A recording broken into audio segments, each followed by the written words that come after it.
Hey guys, this is Javin with AudioMediaProductionService.com. I'm going to go ahead and do a quick tutorial on assigning subgroups on the Behringer X32 and the Midas M32.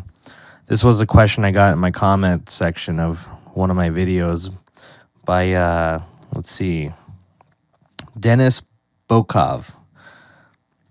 I might have said that last name wrong. Forgive me if I did. B-O-K-O-V.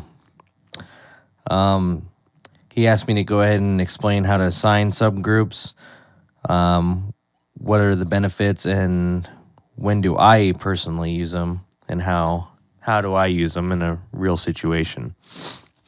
Okay, first thing to assign a subgroup, what you're going to have to do, there's a couple different setups you can do here.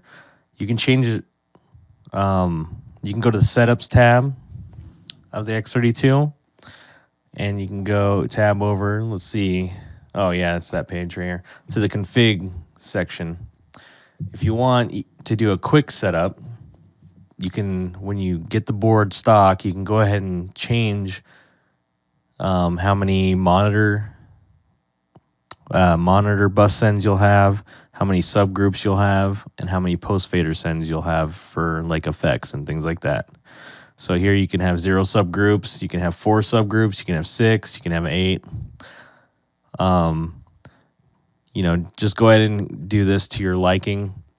The other way to do it, if you want to get more customizable with it, you can, if you don't like any of those, none of those work for you, you can do it a different way, and this is the way I do it. First, you need to have any of the channels selected on the input side of the console. Then you need to go up, and underneath the bus mixes section, there's a view button. Go ahead and hit the view button. And now all your configured outputs will come up on the screen. You can see that I have 8 outs just for monitor mixes. Then I have 6 outs for subgroups. And then I have 2 for post fader sends, which are my effects like reverb and delay. To change this to a subgroup, you just simply take this right encoder and select the groups of 4 which have the output that you want to change. This does do it on a per 2 output basis, so you got to be on page 2 on this section, by the way. And then all you got to do is just go through these modes. You can do, pre-EQ, post-EQ, pre-fader, post-fader, subgroup. And if you want subgroup, just go ahead and push the encoder in, and now you got subgroups on those channels. So that is how you assign it to the liking that you want. Next, to assign channels to a subgroup, what you're going to do is go over to the subgroup. In my case, they're on, my subgroups are bus out 9, 10, 11, 12, 13, 14. What you're going to do is just like a monitor mix, besides one little factor. So say I got my subgroup for my drums. I'm going to go ahead and select that subgroup. I'm going to hit the Sends on Fader button, or on the Midas M32, it's the Fader Flip button. And now you're going to see all my inputs on this side of the board. All you got to do is simply unmute the ones you want in that subgroup. And that's it. You don't have to worry about the faders being turned up or down. You just want to leave those down because it's not going to affect anything in that subgroup. You just got to simply unmute the channels that you want in that subgroup. And then, of course, go turn the fader flip or sends on fader button off. And now you're back on the front of house layer. So that's how you assign your subgroups. So you can go to every subgroup and assign the drums to that. You can get guitars, vocals, etc. Some of you might be wondering, well, isn't that just the same thing as a DCA? We have DCAs on these consoles too.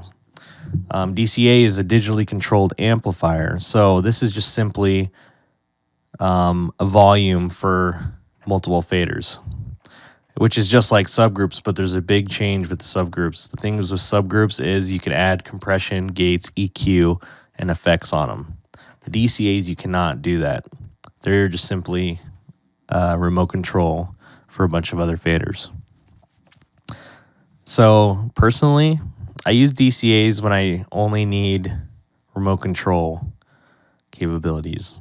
When I use subgroups when I need external effects and things like that. So in this case, I use multiband compressors on my scene.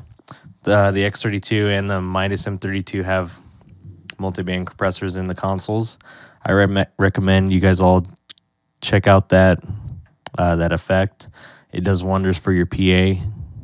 And so I use 3 multiband compressors. I stick one on the vocal subgroup.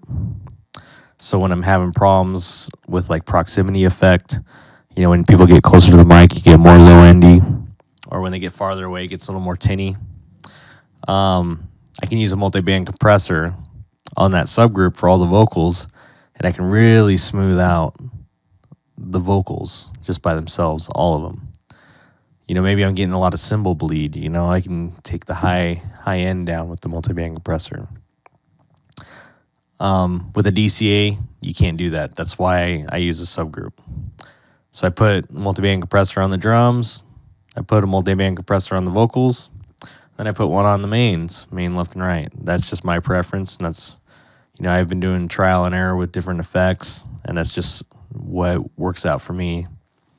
And actually, I haven't strayed from my setup for quite a while, probably about a year now. And I do sound 5 nights a week, pretty much year round, every year. So either on the Behringer X32 or the Midas M32.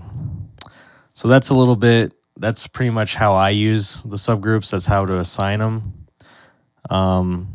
That's the benefit you get using a subgroup over a DCA, is that you can add compression and you have a whole nother channel strip on a subgroup for EQ and gates and things like that. If you like the videos I'm doing, please give me a thumbs up. If you have any more questions, I do answer people's questions in tutorial videos. It might take me a while to get to them because, you know, I have a busy life too, and sometimes it's hard to get these videos cranked out for you guys. So I try to pick like a day of the month to just do a bunch of videos in one night, and then I work on editing them and uploading them as I go. So please leave comments down below, like my channel, subscribe if you want to, you know, get more videos and tutorials from me. Go to my website at audiomediaproductionservice.com. Subscribe to my newsletter there, where I send you free X32 presets and scenes and things like that, and give you guys more information and videos. Also, if you subscribe to my newsletter, that puts you in our audio gear giveaway a second time. So each time you just subscribe to either YouTube or my website, you get your name in the drawing. So if you go subscribe to YouTube and my website, put your name in there twice. So I recommend you do that. And if you're interested, I do have X32 presets and scenes for a multitude of styles of bands available on my website at audiomediaproductionservice.com.